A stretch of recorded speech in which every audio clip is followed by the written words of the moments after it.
The first reference appeared in a ledger so ordinary it almost dissolved into the surrounding entries. Sewer expansion along the Liffey, brick orders, labor schedules, a penciled notation about stone, encountered, below street, level, written in the same hand that recorded pipe diameters and wagon deliveries. Nothing about it was marked urgent, nothing underlined. Yet the depth recorded beside that line did not fit the city above it. Victorian engineers did not excavate blindly. They worked from surveys, from load calculations, from known river strata. The figures in the margin exceeded those norms by several feet. Then more entries followed, scattered across weeks rather than days. Measurements, tool requests, requests for additional lighting underground, a brief reference to a footing already present, described without explanation as though its existence required none. The clerks remain only as signatures, initials at the bottoms of pages. Inspectors appear through stamps and dates. Administrators surface in routing codes that redirected reports upward, then nowhere at all. The paper trail simply thins. One paragraph ends mid-sentence. The next page moves on to unrelated contracts. There is no declaration of discovery, no formal inquiry, only silence, where continuity should be, and stone, where soft river soil should have been waiting. I began tracing the official bridge program outward from that ledger entry, expecting to find its counterpart somewhere in the city's capital works. Parliamentary budgets from the early 1860s still survive in careful columns, timber allotments, iron orders, contractor retainers, each river crossing approved by committee resolution, each foundation depth listed to the foot. None of them matched what lay beneath the streets. Procurement ledgers repeated the same dimensions again and again, conservative figures aligned with the load-bearing practices of the period. Committee minutes discussed traffic flow and toll placement, not deep excavation or pre-existing stone. Invoices accounted for rubble removal that never included the tonnage implied by the earlier notes. The pattern did not announce itself. It assembled slowly, page by page, through absences rather than declarations. Amendments appeared in the margins, adjusting routes, shifting abutments downstream, reassigning crews to stretches of riverbank officially untouched. Later projects reused those same banks without recording preliminary clearing. No demolition budgets, no foundation work, only superstructures rising where, according to the paperwork, nothing substantial had stood before. The documents were intact, the record-keeping precise. What they described and what the ground had offered were beginning to drift apart. From bridge ledgers I moved outward into flood mitigation files, the kind of paperwork generated only when water forced officials to shore up riverbanks before damage spread into the city. These reports were practical documents: embankment slopes, sandbag counts, timber bracing, yet buried among them were repeated references to stone already in place. Not rubble, not debris washed downstream, cut blocks. The phrasing was consistent across districts separated by miles. Crews reported striking squared masonry while driving pilings.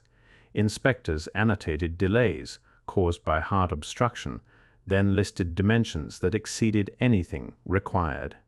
For temporary retaining work, each time the classification shifted: geological interference, irregular substrate, anomalous bedrock. The language mattered. When structures appear in reports, they receive line drawings, sectional diagrams, cost overruns. These did not. They were absorbed into categories meant for soil and shale, despite being quarried, dressed, fitted. I laid the sites onto 19th century survey maps, depth markers aligned along the same river curve, material descriptions repeated with unsettling precision.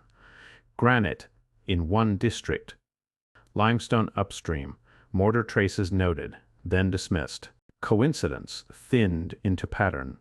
Bureaucracy has its own gravity. It pulls unfamiliar objects into familiar boxes. The deeper I read, the clearer that gravity became. If these were foundations, they were being recorded as something else entirely. From municipal files I shifted into print, into the public record that was supposed to mirror whatever disturbed the city underground. 19th century newspapers were meticulous about civic works. Bridge openings merited full columns. Drainage upgrades earned diagrams. Even minor street closures generated editorials. The first mention of buried masonry appeared in a provincial weekly, 3 paragraphs deep beside a report on harbor tariffs. A single line about stone uncovered during river works, attributed to unnamed officials, followed by nothing at all. Dublin papers echoed the pattern. Short notices surfaced during flood seasons, unexpected obstruction, hard foundation encountered, then elections arrived. Factory strikes, royal visits. The columns filled with louder events, and the anomalies slipped out of view. What mattered was timing. Follow-up pieces never appeared. No engineering supplements, no clarifying letters from surveyors. The initials at the bottom of those early notes never reoccurred in later coverage of infrastructure. I arranged the clippings by date and overlaid them with contract announcements from city offices. The stories ended precisely as spending accelerated. Print did not dispute what lay beneath the streets. It simply stopped talking about it.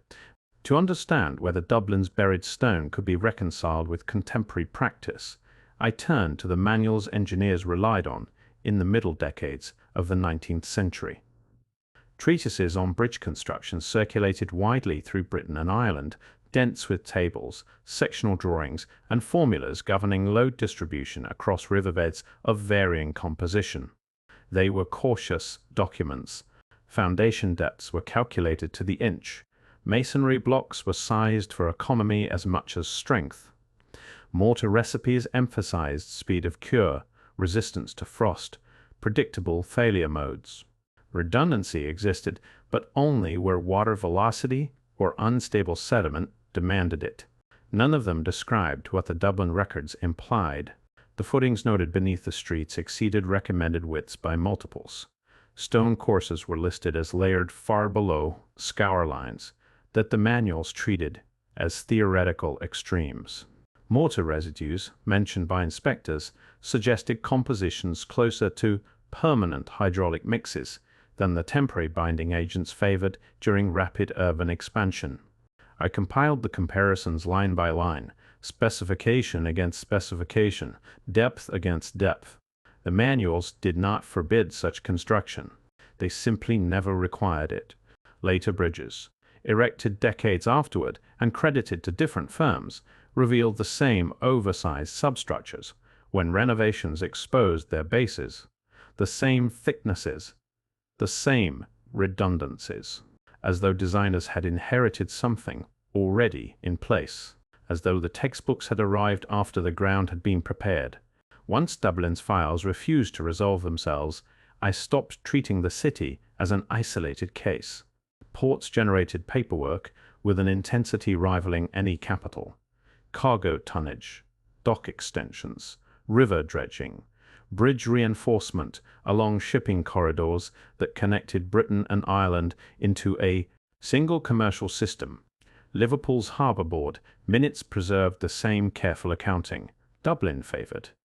Glasgow's river authorities produced even more. I searched for foundation references. They were there. Not prominently, not in engineering supplements. They appeared in the margins of dredging budgets and in delay notices filed after winter floods. Stone encountered below expected strata. Piers resting on pre-existing mass. Courses of masonry interrupting sediment layers that surveys had classified as uniform. The depth figures repeated, so did the language. Liverpool's clerks used the same neutral phrasing Dublin's inspectors preferred. Glasgow's harbour engineers recorded block dimensions that exceeded what emergency reinforcement required, then moved on without elaboration. No diagrams followed, no tenders issued for removal, no special appropriations recorded. I began arranging the numbers chronologically. Decades overlapped, the same river improvements, the same unexplained obstacles, the same quiet transitions back to ordinary civic work. When I checked the newspapers tied to those ports, the pattern held. Short notices, no follow-ups, then nothing. The records ended the way Dublin's had. not with answers, with absence. After the newspapers fell quiet, I returned to the council minutes. Municipal proceedings were designed to preserve continuity. Every expenditure debated, every tender approved. Sewer expansions required weeks of discussion, down to the cost of bricks and cartage. Yet in the months surrounding the first excavation entries, the language shifted. Budgets migrated between line items without explanation. Drainage allocations shrank while contingency funds expanded.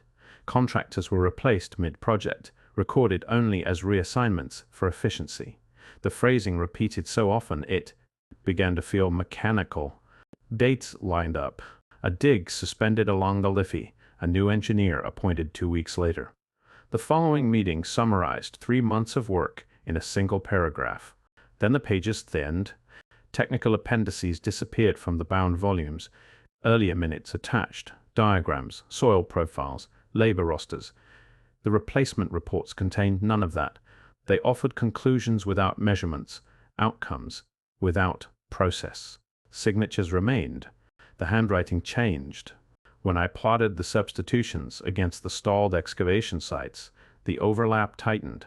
Not proof, not accusation, simply a sequence that resisted randomness. Administrative systems preserve what they need to function. What they omit is harder to classify. By the end of that year, the council had approved new sewer routes and closed the old accounts. No one recorded what the first crews had reached. Before allowing the records to pull me toward institutional explanations, I turned back to the ground itself. Victorian surveyors left behind detailed geological profiles of the Liffey Basin. Sediment charts tracked clay strata, gravel beds, glacial deposits laid down long before the city existed. River engineers catalogued scour patterns and flood cycles, estimating how currents reshaped banks from season to season. Quarry registries listed what stone was extracted locally and when, down to cart routes and toll fees. If the foundations were natural, they should have fit inside those systems. They did not. Borehole samples taken during later renovation projects encountered material that diverged from surrounding bedrock. Limestone blocks sat within clay layers, mapped as uninterrupted for hundreds of yards. Mortar residues appeared where surveys predicted nothing but compacted silt. Grain orientation in certain stones suggested cutting rather than fracture. I assembled the data conservatively. Geological column beside excavation depth, quarry output beside masonry. Volume. Nature could account for obstacles. It did not account for symmetry, nor for repetition. Subsequent municipal studies noted the discrepancies in careful language, recommending additional cores, restricted work zones, quiet reassessments. Permits slowed. Oversight committees multiplied. Academic reviews referenced the anomalies only in appendices. The rock did not match the river, and the river did not match the records. Whatever lay beneath Dublin resisted classification from both directions. By the time the geological profiles were set beside council minutes and procurement logs, the material no longer behaved like a collection of isolated curiosities. I assembled the record chronologically. Excavations paused in 1862, budgets shifted, contractors changed, newspaper notices thinned, geological anomalies surfaced during later repairs, manuals failed to anticipate what crews encountered. Comparable depths appeared beneath Liverpool docks and Glasgow embankments. Harbour boards documented the same interruptions. Then their files, too, went quiet. No single document asserted an earlier phase of construction. Taken together, they suggested one. The pattern did not require secret coordination to exist. It required only that successive administrations inherit ground conditions they did not create, and paperwork systems designed to normalize whatever could not be easily removed. Infrastructure survives its builders. Archives do not always survive infrastructure. The institutions that threaded through every chapter remained faceless. Committees authorized work, boards approved spending. Offices catalogued delays, each acted within its mandate, recording what was necessary to proceed and leaving the rest unarticulated. I resisted the temptation to move faster than the evidence allowed. Omission is not proof. Absence can arise from fatigue, cost, irrelevance, or ordinary administrative collapse. Yet when absence aligns across departments, decades, and coastlines, dismissal becomes more difficult to maintain. What endured beneath the streets appears to have outlasted not only one generation of engineers, but the memory of why it was placed there at all. Cities inherit more than buildings. They inherit decisions, and sometimes they inherit foundations whose origins no longer appear anywhere on the surface. I returned to the riverbanks, where the record had first fractured.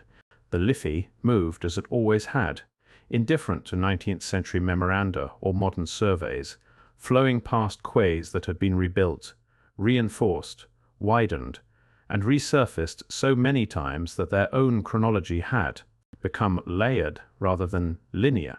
Beneath those revisions lay stonework that still refused to resolve into an attributed design phase.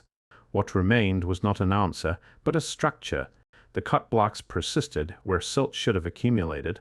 Footings extended below depths recommended by Victorian manuals. Mortar compositions diverged from quarry records. Council minutes acknowledged excavation without preserving diagrams. Replacement engineers summarized rather than described. Newspapers redirected attention. Harbor boards filed reports that concluded mid-series. None of these elements demanded a single interpretation. Together, they resisted comfortable closure. I noted where future work might occur, not as speculation, but as obligation. Archival inventories left unopened, engineering boreholes approved but not yet drilled, waterfront redevelopment plans that would eventually require deeper surveys, transit corridors proposed through districts whose subsurface profiles remained schematic rather than confirmed. The record asked for patience. Institutions continued to dominate the narrative. Municipal offices, planning authorities, geological agencies, public works departments. Their documents accumulated slowly, each adding precision while leaving origin unresolved. What unsettled was not the presence of buried stone. It was the absence of a moment in which anyone had claimed responsibility for placing it there. How many other cities inherit foundations they no longer remember authorizing? How often does modern infrastructure depend on frameworks whose designers never entered public record? And how many such systems remain beneath streets, quays, tunnels, and stations, waiting for the next routine project to expose them briefly before paperwork closes again? The ground keeps its history longer than administrations do. That fact does not prove intention. It only ensures that questions persist.